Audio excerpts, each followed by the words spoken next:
পলাশির প্রান্তর থেকে 260 বছর পরে হলো নতুন করে এই দেশের মানুষ আবার জাগবে, আবার প্রতিবাদ করবে। যদি মনে করে থাকেন পুলিশের গাড়ি দিয়ে, ভেহিকেল দিয়ে, কানন দিয়ে, র্যাবের গুম খুনের ইতিহাস জমা করে, বিডিআর দিয়ে, সেনাবাহিনী দিয়ে বাংলাদেশের 20 কোটি মানুষের স্বাধীনতার সম্ভাবনা আকাঙ্ক্ষাকে হত্যা করবেন, বোকার স্বর্গে বাস করছেন, বাংলাদেশের মানুষকে চেনেন নাই।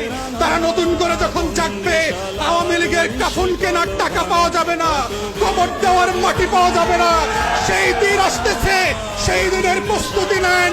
ফেরাউনদের লাশ কোন নদী থেকে ডুবুরিকে দিয়ে উঠানো হয় নাই। এই ফেরাউনদের লাশও বাংলাদেশের মানুষ ডুবুরি দিয়ে উঠাবে না, কোন হুজুর জানাজা পড়বে না, কোন কবর এই লাশ নেবে না। সেই দিনের অপেক্ষায় বাংলাদেশ, বাংলাদেশের 20 কোটি মানুষ।